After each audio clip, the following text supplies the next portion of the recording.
he's been hit by a car. I think we certainly need to take an X-ray of this guy. If the results of the X-ray are bad, tragically the echidna will have to be put to sleep. Stephen needs to find out right away. It's an echidna, or spiny anteater, and he's been hit by a car. Okay, so it looks like he's breaking some spines. Yeah. Poor little thing. Okay, let's have a look at it. Stephen's seen plenty of these contests, and the car never loses. This guy's a bit tricky to pick up. But assessing the damage is going to be tricky. The echidna's quite attached to his new home. He's got a good grip on this basket. He does. He's got his nose there. His claws are strong and built for burrowing into termite mounds. Word has it they can dig a hole as fast as a man with a shovel. He likes his basket. Yeah, let's borrow here. Here we go. Okay. Yep. All right, there we go. All right, we might get rid of the basket. Yep. Let's have a look. Yep, so we haven't got a pouch, so that probably means he's a male. Echidnas are monotremes, like platypuses, and they lay eggs.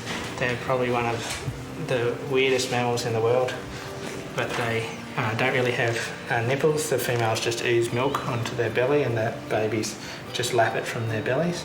They have the lowest temperature of any mammal. They're probably one of the most unique critters in the world. It looks like he's damaged his nose tip a little. It doesn't look too bad, but he's bleeding quite profusely from it. It is quite a fragile area, and you know, if they're out walking, when they get hit by a car, they can get a blood nose the same as we can. If that nose is seriously injured, he won't be able to dig for food. I think we certainly need to take an X-ray of this guy. If the results of the X-ray are bad, tragically the echidna will have to be put to sleep. Stephen's still trying to assess the echidna hit by a car. They're trying to knock him out, so he'll lie down for an X-ray. Okay, now if you can just hold his beak into there. He's got a bleeding nose, and underneath the spiky exterior, he could be seriously injured. He's got no teeth. So. He doesn't need teeth. He has spines. Problem is, his natural defence is to roll into a ball. And they don't teach you this stuff in vet school.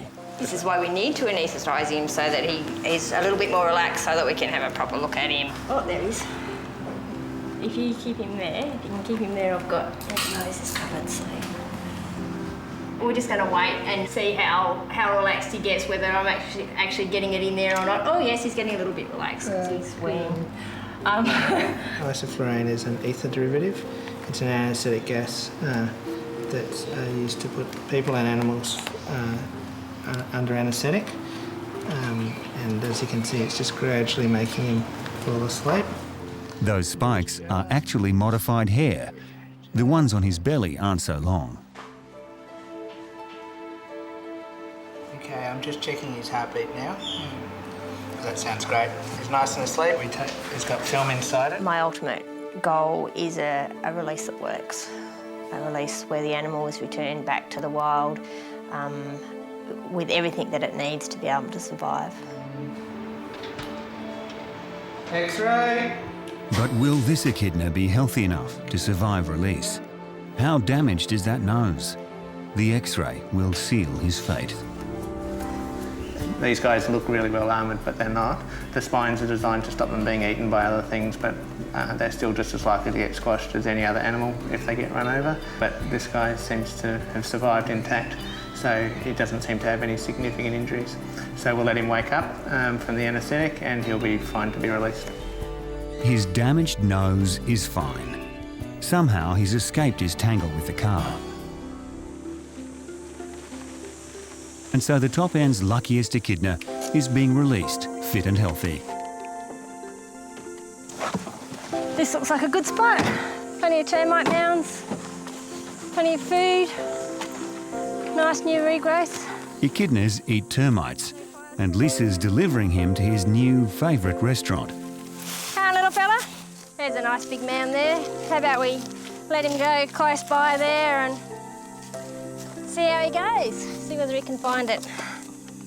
Hey, baby. Want to try your new home? Barring any future dramas, he could live out here for 3 or 4 decades.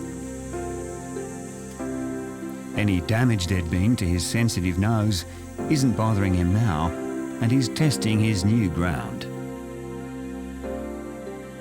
I'm feeling quite emotional, actually. I'm surprised at quite how emotionally charged I am. I think, you know, sometimes you lose things and you get quite emotional over it, but releasing him today is making me feel almost as emotional as losing a patient. But it's a good feeling. It's a nice tears of joy, really. Okay, let's go.